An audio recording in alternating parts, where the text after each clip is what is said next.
बदलापूर या ठिकाणी जी घटना घडली आहे त्यामध्ये जो आरोपी होता यातला एन्काउंटर काल करण्यात आला आहे. आपली काय प्रतिक्रिया आहे?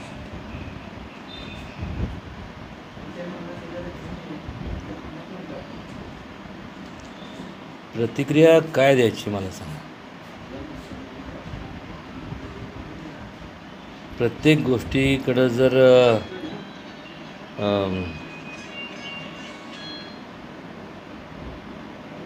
राजकारण म्हणून बघितलं जात असेल तर ह्याच्या एवढं दुर्दैव असूच शकत नाही. आज ही जी बदलापूरमध्ये जी घडली याच्या अगोदर पण भरपूर घटना घडल्या. काय झालं त्याचं?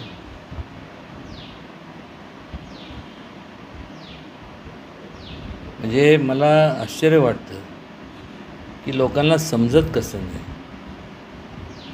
की हेच जर आपल्या कुटुंबातल्या कोणाबरोबर घडलं असतं तर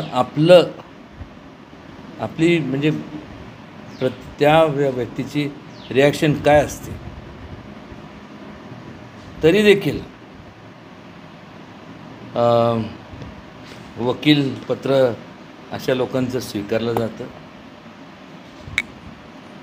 त्यातून ते कसे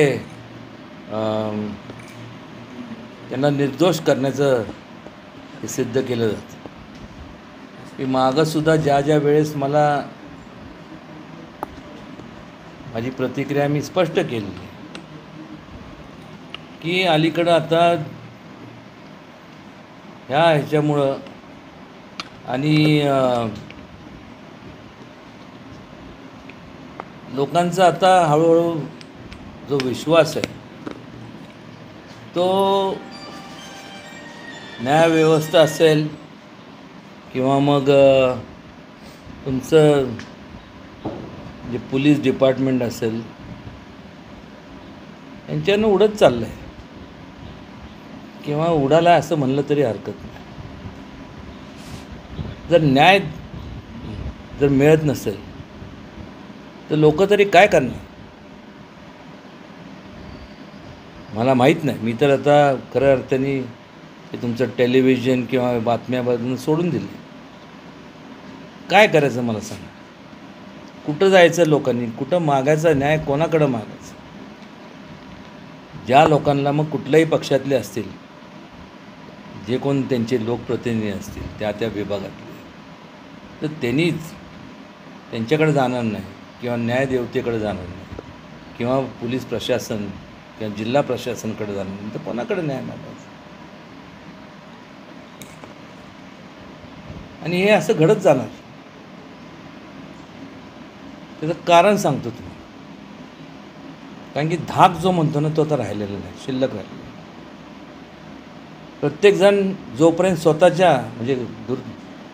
म्हणजे कोणाच्यावर असं प्रकार होऊ नये अशी मी माझ्यासाठी छत्रपती शिवाजी महाराज देव आहेत की त्यांच्या चरणी मी प्रार्थना करतो. कोणावर कोणीही असू दे, असे घडतात ना. त्या काळात ज्या पद्धतीने महाराजांनी त्यांनी न्यायव्यवस्था केली त्या प्रकारची न्यायव्यवस्था झाली पाहिजे. किंबहुना एखादा संपूर्ण न्याय ह्याच्यात म्हणजे तुमच्या कायद्यात बदल करा. काय होणार आहे?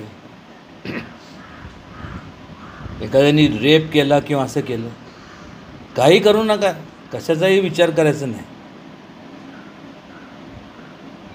सरळ लोकांसमोर त्याला जाहीर फाशी देऊन टाका किंवा लोकांच्या ताब्यात द्या. कारण की ह्याच्याशिवाय तुम्हाला सांगतो ना, आज समाज हा स्वतःला असुरक्षित समजतो. आता काय तो कसब बिसब कोण तो मला सांगा ना. एवढ्या लोकांना, निष्पाप लोकांना मारलं त्यांनी, त्याच्यावरती करोडो रुपये खर्च झाले, ते दिले. हे जर संपूर्ण दुसऱ्या देशात असतं तर त्या देशातल्या लोकांनी एक क्षणभर विचार न करता त्याला गोळ्या घालून मारून टाकलं असतं. हा फरक आहे ना. मी कम्पेअर करत नाही. आपला देश काय म्हणजे शक्तिशाली नाही अशातला भाग नाही. पण आज ज्यांचे संपूर्ण एखाद्याने अन्याय केला त्याची जर पोच जास्त असेल तर परस्पर मग सगळे संपूर्ण त्या परिस्थितीत त्यांचं ऐकलं जातं आणि ज्यांच्यावरती अन्याय होतो त्यांचं काहीच ऐकलं जात नाही.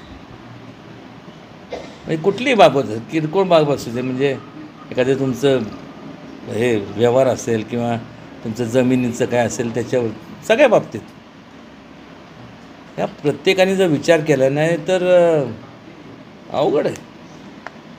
लोक आमदार खासदार लोकप्रतिनिधींना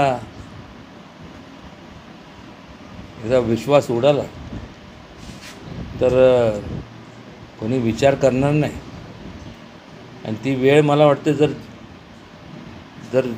आता सुधारणा केली नाही तर ती वेळ याला काय फारसा म्हणजे काळ वाट बघावी लागणार नाही. महाराज, तुम्ही एकीकडं तुमचा विचार असा सांगितला तुम्ही की जाहीर शिक्षा झाली पाहिजे फाशीची, पण आज जी घटना घडली आहे याच्यावर विरोधक वारंवार सांगतात. मी सांगितलं विरोधक, हे बघा एक लक्षात घ्या, सत्ताधारी विरोधक मला काय घेणं देणं नाही, कळलं? जर ज्या संपूर्ण जे कोण असतील सत्ताधारी असू दे विरोधक असेल यांच्या कुटुंबाबरोबर झाली असते तर काय केलं असतं? बोलले असते का? मग त्या ज्यांच्या कुटुंबाला ज्या परिस्थितीला सामोरं जायला लागतं प्रत्येक गोष्टीत मी स्वतःला त्यांच्या ठिकाणी समजून काय म्हणून मी बोलत असतो. गोळ्या घालून मारण्यापेक्षा ना ते फार सहज झालं. ह्या लोकांना आहे ना जनतेत सोडायला पाहिजे, जनतेने त्यांना तुडून मारलं पाहिजे. आज जी घटना घडली आहे याच्यावर विरोधक वारंवार सांगतात. मी सांगितलं विरोधक, हे बघा एक लक्षात घ्या, सत्ताधारी विरोधक मला काय घेणं देणं नाही, कळलं? जर ज्या संपूर्ण जे कोण असतील सत्ताधारी असू दे विरोधक असेल यांच्या कुटुंबाबरोबर झाली असते तर काय केलं असतं? बोलले असते का? मग त्या ज्यांच्या कुटुंबाला ज्या परिस्थितीला सामोरं जायला लागतं प्रत्येक गोष्टीत मी स्वतःला त्यांच्या ठिकाणी समजून काय म्हणून मी बोलत असतो. गोळ्या घालून मारण्यापेक्षा ना ते फार सहज झालं. ह्या लोकांना आहे ना जनतेत सोडायला पाहिजे, जनतेने त्यांना तुडून मारलं पाहिजे.